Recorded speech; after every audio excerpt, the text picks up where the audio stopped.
संख्यांचे प्रकार यामधला एक अत्यंत महत्त्वाचा भाग त्याचं की नाव आहे मूळ संख्या। याबद्दलची या ठिकाणी आपण माहिती पाहणार आहोत।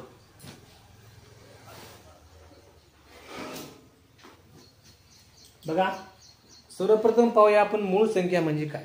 बघा, मूळ संख्या म्हणजे अशी संख्या ज्या संख्येला 1 आणि तीच संख्या या फक्त दोनच संख्येने त्या ठिकाणी भाग जातो, उर्वरित कुठल्या संख्येने भाग जात नाही, अशा संख्येला मूळ संख्या म्हणतात। एकंदरीत मूळ संख्या म्हणजे अविभाज्य संख्या।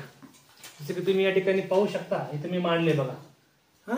मूळ संख्याला फक्त दोनच मूळ अवयव असतात, 3 वगैरे नसतात। तर 3, 4 जर कोणत्या संख्या मूळ अवयव आले तर ती मूळ संख्या नसते। मूळ संख्या म्हणजे अशी संख्या ज्या संख्येचे मूळ अवयव फक्त 2 असतात आणि ज्या संख्येला 1 आणि तीच संख्येने भाग जातो, अशा संख्येला मूळ संख्या असे म्हणतात। या ठिकाणी मी 1 ते 200 पर्यंतच्या मी मूळ संख्या मांडलेल्या आहेत। या ठिकाणी वर 1 ते 100 पर्यंतच्या मांडलेल्या आहेत। या ठिकाणी 101 ते 200 अशा प्रकारे संख्या मांडलेल्या आहेत। इथं वर एकूण 25 मूळ संख्या आहेत आणि इथं 21 मूळ संख्या आहेत। म्हणजे राऊंड फिगर या ठिकाणी तुम्हाला मी 25 आणि ह्या 21 एकंदरीत या ठिकाणी 46 मूळ संख्यांची मांडणी या ठिकाणी करून दाखवलेली आहे। आता या प्रत्येकाचा आपण या ठिकाणी अभ्यास करूया। तुम्हाला सांगितलं की मुलांनो 1 ते 100 मध्ये कोणकोणत्या मूळ संख्या आहेत असं मला विचारलं, तुम्हाला सांगता आलं पाहिजे। 2, 3, 5, 7, 11, 13, 17, 19, 23, 29, 31, 37, 41, 43, 47, 53, 59, 61, 67, 71, 73, 79, 83, 89 आणि 97। मी असं का मांडलंय हे लक्षात ठेवा। 1 ते 10 मध्ये या 4 मूळ संख्या आहेत, 2, 3, 5, 7। 11 ते 20 मध्ये या 4 मूळ संख्या आहेत, 11, 13, 17, 19। 21 ते 30 मध्ये 23, 29, 31 ते 40 मध्ये 31, 37, 41 ते 50 मध्ये 41, 43, 47 अशा प्रकारे ठिकाणी मांडणी केलेली आहे। आता याच मूळ संख्यावर भरपूर काही या ठिकाणी प्रश्न निर्माण होतात, प्रश्न आपल्याला तयार करता येतात। आता बघा, या ठिकाणी मी बरेचसे काही प्रश्न बनवले ते आपण सोडवूया। आता 1 ते 200 पर्यंतच्या एकूण मूळ संख्या किती आहेत हा पहिला प्रश्न आपल्याला सांगता येते। 1 ते 100 मध्ये 25 आहेत आणि या ठिकाणी 101 ते 200 मध्ये 21 आहे। 1, 2, 3, 4, 5, 6, 7, 8, 9, 10, 11, 12, 13, 14, 15, 16, 17, 18, 19, 20 आणि हे 21। म्हणजे ह्या 21 आणि ह्या 25 एकूण या 46 या ठिकाणी 1 ते 200 मध्ये आपल्याला पाहायला मिळतात। दुसरा प्रश्न, 1 ते 100 मध्ये एकूण किती मूळ संख्या आहेत तर आपण मोजलंय, 25 मूळ संख्या आहे। मग लक्षात ठेवा, आता 1 ते 100 मध्ये जे मूळ संख्या आहेत या सर्वांची एकूण किती बेरीज आहे म्हणलं तर तुम्हाला काय करावं लागतं, या 2 मध्ये 5, या 2 मध्ये 3, 3 मध्ये 5, 5 मध्ये 8 म्हणजे सगळ्यांची बेरीज करायची आपल्याला। इथे 2 आणि 3 5, 5 आणि 5 10, 10 आणि 7 17, 17 आणि 11 असं करत करत जेव्हा आपण मुलांना बेरीज करू ती बेरीज येते 1060 येते। किती येते? 1060। बघा, असा पण डायरेक्ट प्रश्न विचारतात, कधी कधी असाही प्रश्न विचारतात। कसं, 1 ते 10 पर्यंत मध्ये जेवढ्या मूळ संख्या आहेत त्या मूळ संख्यांची बेरीज सांगा म्हणलं तर सांगता आली पाहिजे। 2 मध्ये 3 मध्ये 5 झाले, 5 मध्ये 5 मध्ये 10 झाले, 10 मध्ये 7 17 म्हणजे 1 ते 10 पर्यंत मध्ये 17 एकूण त्याची बेरीज येते। नंतर तुम्हाला म्हणलं 11 ते 20 मध्ये सांगा म्हणलं सांगायला पाहिजे। अशा प्रकारे हे सोडवायचं आहे। पुन्हा तुम्हाला सांगतात 1 ते 100 मध्ये जेवढ्या काही मूळ संख्या आहेत त्या मूळ संख्यांची एकूण सरासरी किती आहे म्हणलं सांगता आली पाहिजे। सूत्र आहे तुम्हाला माहित आहे, सरासरी बरोबर तुम्हाला मी सांगितलेलं आहे। मग अशा वेळेस काय करायचं, एकूण किती बेरीज आहे 1060 आहे। किती संख्या आहे एकूण 21, एकूण संख्या 25 आहे। तुम्हाला माहित आहे 25 चौक 100, 6 उरले, 6 वर 0 घेतला 60 झाले, 25 गुणी 50 झाले, 10 उरले, पॉइंट द्या 0 घ्या, 25 चौक 100 म्हणजे मुलांनो या ठिकाणी किती उत्तर येईल 42.5 42.4. लक्षात ठेवा ही सरासरी मी 1 ते 100 पर्यंतची काढली. जर तुम्हाला 1 ते 200 पर्यंत म्हणलं मग याची पण खाली बेरीज करावं लागेल.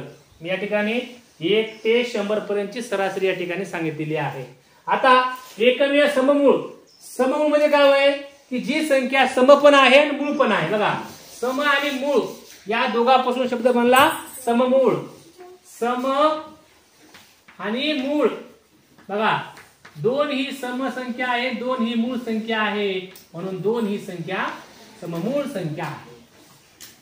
अशी एकमेव संख्या आहे जी दोन्हीकडे पण आहे, मूळ मध्ये पण येते आणि सम मध्ये पण येते. अशी संख्या म्हणजे सममूळ म्हणजे 2 ही आहे.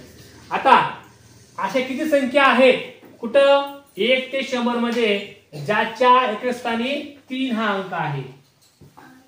आता बघा मोजूया.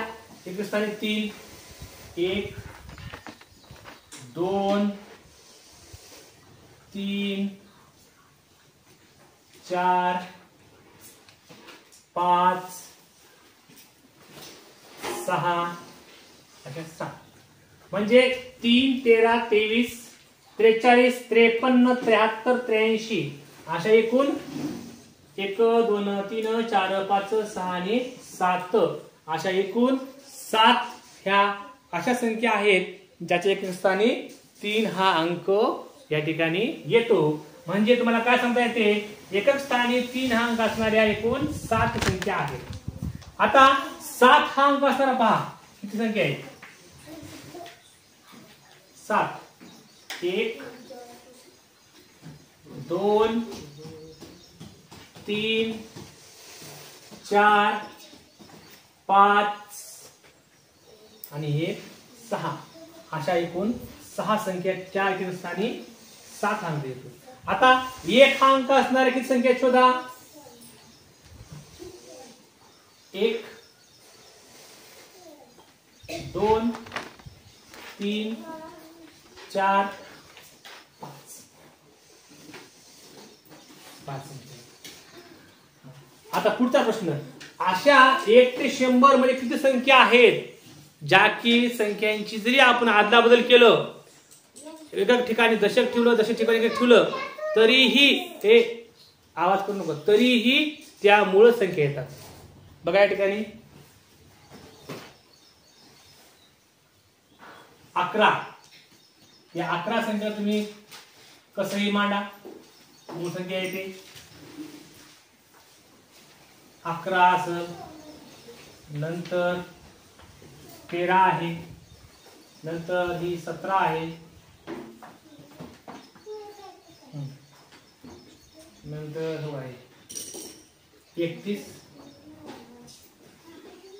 आहे नंतर 37 आहे उलट काय 73 बसते नंतर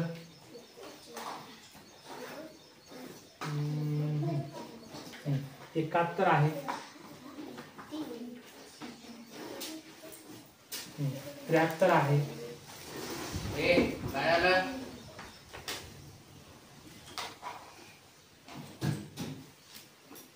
किती झाली संख्या आहे 11 13 17 31 37 71 73 इथं बघा 79 आणि उलट केले 97 होते हे 97. बघा मोजा किती संख्या आहेत 3 1 3 3 2 6 3 9 म्हणजे 1 2 3 4 5 6 7 8 9 1 ते 100 मध्ये अशा 9 संख्या आहेत ज्यांची आदलाबदल केली तरीही त्या संख्येत काहीच फरक पडत नाही. त्या संख्या शेवटी मूळ संख्या येतात. अशा पद्धतीने मुलांनो मूळ संख्याबद्दल तुम्हाला माहिती असणं अत्यंत आवश्यक आहे. सर्वांना समजलं काय लिहून घ्या.